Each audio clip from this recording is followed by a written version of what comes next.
So I don't think I've ever actually done the whole showcasing my XXXX vehicle here. We'll leave that off while we bleed it. We're in the middle of a brake job here for those just seeing this video first. But this is my 2002 Chrysler Town Country LXI. It is white with a black pinstripe. Its name is aptly Scorpion. These were on here when I purchased the vehicle down out of Illinois. It's got 16-inch aluminum rims on it with, what are these? These are Goodyears. There are 215/65 R16s. I believe that's the factory size. It is a loaded vehicle, but you'll notice some weirdness going on here. So we've got a blue carpet, but we've got gray leather interior and cloth seats in the back. So this vehicle is a original blue interior vehicle. Everything was blue. It was blue leather, everything. It's got, or it had, blue steering wheel, blue airbag. The dash was blue. It was all busted up. It had I think the headliner was this color still? Or was it blue? I don't know. Anyway, the headliner was down in it. The dash was all cracked and busted up. And I really wasn't a fan of the blue color anyway. So what I ended up doing, because I had to do some interior work anyway, I ended up gutting it all and I converted it to a gray style interior with like the black dash, black leather steering wheel, black airbag. Got all this out of U-Polar parts. It was not cheap. Don't ask me the cost of it. By the time I was done, it was way too much. But cool nonetheless.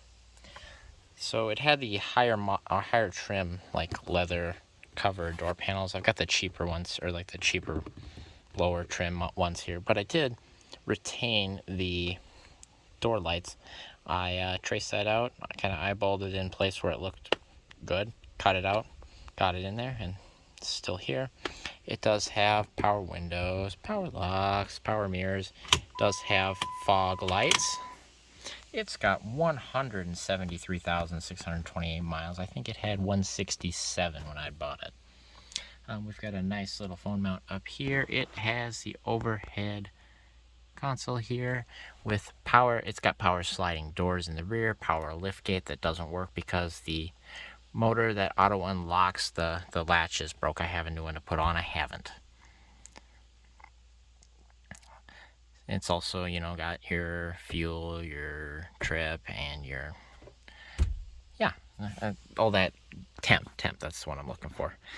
I did retain, this is the original blue cluster. It's got like a light blue lights in it. I think that looks cool, and it's got the chrome bezels on it. That's a really nice cluster. It did have blue leather seats. I was able to swap in these gray leather seats, kinda. So in 03 to 04, they switched all of the electronics in the 4th gens for the new computer and everything. They changed all the plugs and stuff. So what we have here is the original blue seats with different leather, like the covers. I swapped the covers on them. Retain the power seats on both sides. They're heated seats too, by the way. This vehicle was fully loaded, but we've got gray covers on them now, gray trim all the way around. And we've also got our gray console, but I do like the blue carpet. I think the blue is a good contrast for the gray interior. It's not bad. What else did we do here? It has a 4-disc changer. It has front and rear auto climate controls. It's got cassette as well. We said heated seats. It's your cool Chrysler radio. I mean, this was pretty standard for them. Obviously, some of them had disc, I guess, but we've got this fancy guy.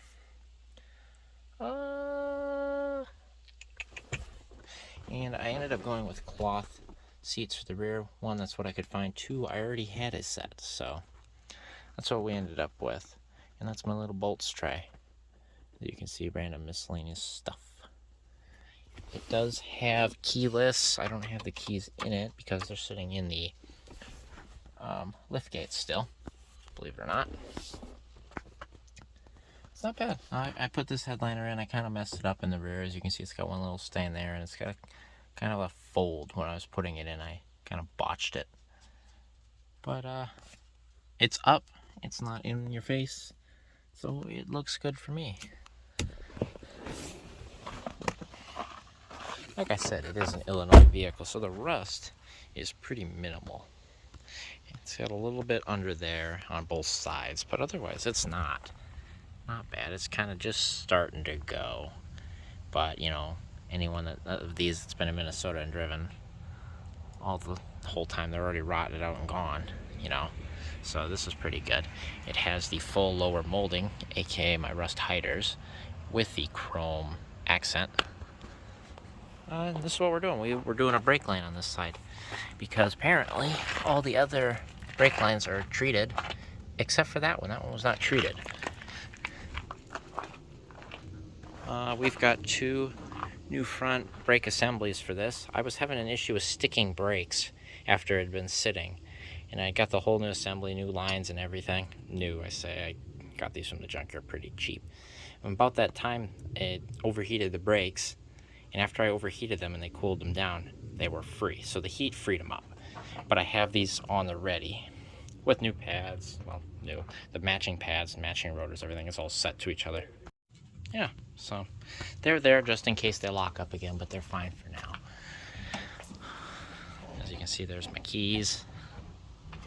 Town and Country, LXI. Whoever owned it prior, it had been sitting for about a year when I picked it up. They were definitely a handyman painter. I want to take some like 3,000 grit to this sometime, or 5,000 wet sand, and get this paint off. Got a bunch of black paint all over, a bunch of overspray.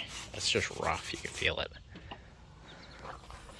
It's got one dent here. As you can see, dust is sticking to this because I took some fluid film and filled that so it wouldn't rot.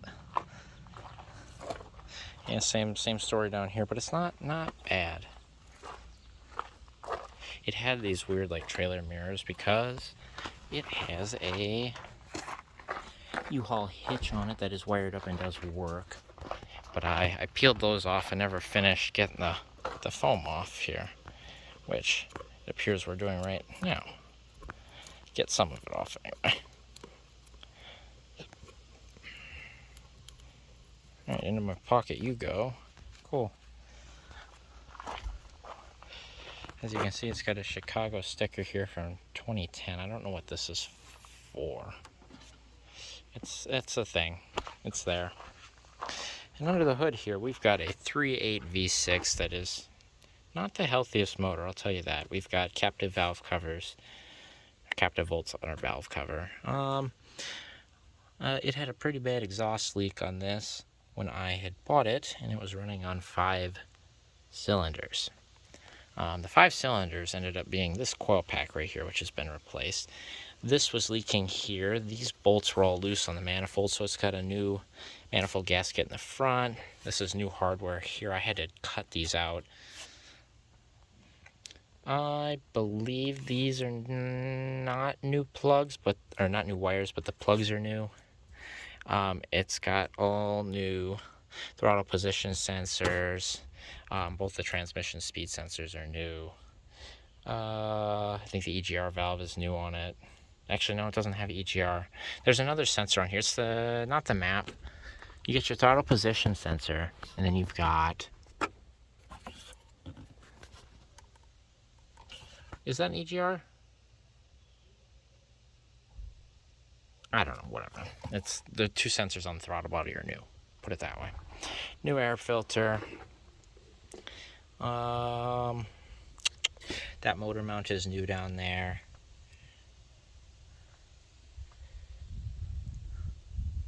It's had a coolant flush, obviously a couple oil changes. Power steering's got transmission fluid in it, but it is full. New air filter. This hose is new because it was rotten, cracked. Anyway, yeah, I've done a little work. It's got a new Super Start battery in it. I think that's about all under the hood work. Now, the reason it's got new transmission sensors in it is because the transmission, when you are at low RPMs, shifting from 1 to 2, it likes to bind the clutches. Now, if you give it like full throttle and you're going at it, it does not do that. I think they said that there's a seal somewhere in the valve body or the shaft that has some play in it. You can get a upgraded valve body kit that repairs it. Other people have said they've done theirs 100 miles just like that, no issues, just give it more throttle. I tried the sensor. Sometimes the sensors fix it. I think it made it less obvious, but I think it's still there. Well, I know it's still there. But they're not, it is what it is. Now, the old motor here is running 1030 instead of 530 because when you start it very cold, before it builds oil pressure, it makes a clanky noise. Now, I would like to say that a crank bearing has got a little more play than it probably should have, but as soon as I want to say 1 second, 2 seconds max, it's got oil pressure, it sounds as good as can be. Just drive it like that until the motor quits, I think. I think that's what we're going for here. And when the motor quits, throw a different 3.8 in it, and not a big deal. Same thing with the transmission, And who knows, you go and get a junkyard 3.8, you might as well pull the transmission, just drop the two in together. Arguably, it's easier that way. Or you could take this out, put your motor on a stand, and mate the transmission while it's out. Either way, we'll see. It's working now, so I'm not going to worry about it yet. I think this is kind of going to be this year's winter vehicle. This is the one I'm going to run into the ground. And I say unfortunately, fortunately, I don't know. It's going to save my 93, for example, my 90, my 97, and my 98. And technically the 05 that we'll worry about some other year. I think this is the one we're gonna run into the ground. It's got some cancer in it. It's got a shot motor, a shot transmission. Is it worth doing that kind of body work on it? No. Does it run good enough to drive it around every day? I believe so. So that's the route we're gonna take. We're gonna drive this one this winter, but I am gonna fluid film it. Slow it down. It doesn't hurt to slow it down, right? It's got a little kink in the fender here. If I see a white fender with this pinstriping, I will put a new one on. Until I see one with this exact pinstriping, I'm going to leave it.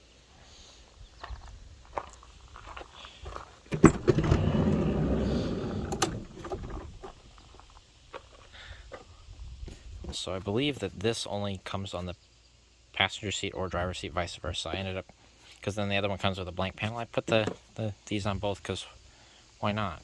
I don't see why I can't have them on both. It's symmetrical. It's also got all gray seat belts and everything. Oh, I put a little bit of work in it. It's got rear AC or rear controls. I said it had rear AC, but it's got the rear controls.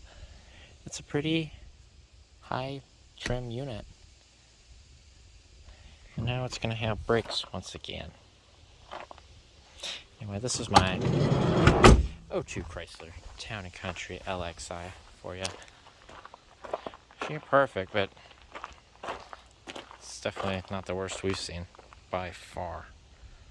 By far. Oh, you know what? I'm not done yet. This thing has all new suspension all the way around. It's got new shocks in the rear. Not new shocks in the front, but it's got new sway bar links. It's got new sway bar bushings. It's got new A-arms. You should have seen the bushing that did not exist on that A-arm going into the back of the subframe. They were gone on both of them. It was insane. So yeah, it's got all that. It's got oil pan gasket. I changed the transmission pan and pan gasket. And because I knew this transmission was kind of funky, I put the drain plug on there so you can change the fluid more regularly. How about that? So there, that's about sums up all the work. And it's got rear sway bar. It's got a rear sway bar in it, and I've got new links on that. I think that about does it. So I think this will come out first before the brake job, but this is recorded after we've completed it, and it's ready to bleed now. So yeah, that's my 2002 Chrysler Town Country LXI for you guys.